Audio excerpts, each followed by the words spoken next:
यदि मैं आपसे ये कहूं कि मात्र एक उपाय करके आप अपने सारे के सारे ग्रह ठीक कर सकते हैं, तो सुनने में थोड़ा सा आपको अजीब लगेगा, लेकिन ये बिल्कुल सच है और ये हो सकता है।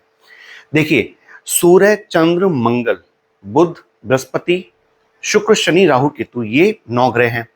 अब इन 9 ग्रहों का क्रम देखें तो सूर्य से लेकर के जब हम आगे बढ़ते हैं और केतु पर पहुंचते हैं, तो केतु को सबसे लास्ट में ही क्यों रखा गया है? क्योंकि केतु को मोक्ष देने वाला कहा गया है।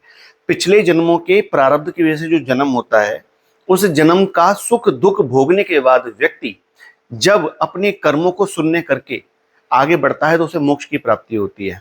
तो अब केतु को मोक्ष देने वाला कहा गया है। अब केतु पर जाकर के जब ग्रह समाप्त हो रहे हैं और केतु पे जाकर के ही जीवन मरण ये समाप्त हो रहा है, तो उपाय जो मैं आपको दूंगा ना, वो ऐसा उपाय दूंगा कि उसमें सारे के सारे ग्रह जुड़े हुए होंगे और एक ही उपाय करके आप सारे के सारे ग्रहों को ठीक कर सकते हो। आपकी जन्म कुंडली है तब भी, और आपकी जन्म कुंडली नहीं है तब भी आप इस उपाय को कर सकते हो, क्योंकि इसका कोई साइड इफेक्ट नहीं होने वाला है।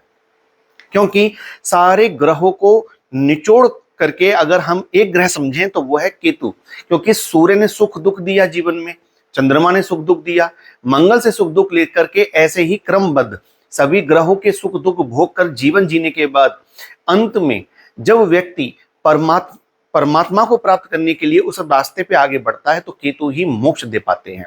तो अब ऐसे में एक उपाय मैं आपको दे रहा हूं, और वो उपाय ये है कि सूर्य से लेकर केतु की जितनी भी वस्तुएं हैं उनको एक जगह हम इकट्ठा करेंगे। कैसे? जैसे कि सूर्य के लिए आपको गेहूं लेना है, चंद्रमा के लिए चावल, मंगल के लिए आपको मसूर लेनी है, लाल वाली मसूर की दाल, और बुध के लिए आपको हरी मूंग लेनी है, बृहस्पति के लिए चने की दाल लेनी है, शुक्र के लिए आपको सफेद ज्वार लेनी है, शनि के लिए आपको काली उड़द, और राहु के लिए आपको जौ लेने हैं, और केतु के लिए आपको काले तिल लेने हैं। इन सभी वस्तुओं को आप एक जगह इकट्ठा कर लीजिए। मात्रा आप अपने हिसाब से ले सकते हो कि आप कितना कितना इकट्ठा कर रहे हो, लेकिन समान मात्रा में लीजिए। अगर आप एक किलो ले रहे हो तो सबको एक किलो, 100 ग्राम ले रहे हो, सभी चीजें 100 ग्राम ही लेनी है और सबको एक जगह मिला लीजिए। देखिए, जब कुंडली में केतु खराब होता है ना, तो इस सारे अनाज को मिला करके कहा जाता है कि इसको पक्षियों को डालें।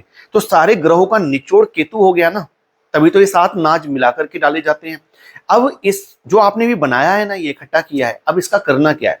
इसमें से एक मुट्ठी आपको रोज लेना है और भगवान शिव के मंदिर में जाकर के भगवान शिव की जो आप पूजा आराधना करते हैं वो तो आपको करनी ही करनी है, लेकिन पूजा आराधना के बाद आपको भगवान शिव की शिवलिंग पर ये एक मुट्ठी अनाज चढ़ा देना है, क्योंकि इसमें 9 के 9 ग्रहों का अनाज शामिल है और भगवान शिव पशुपति नाथ हैं।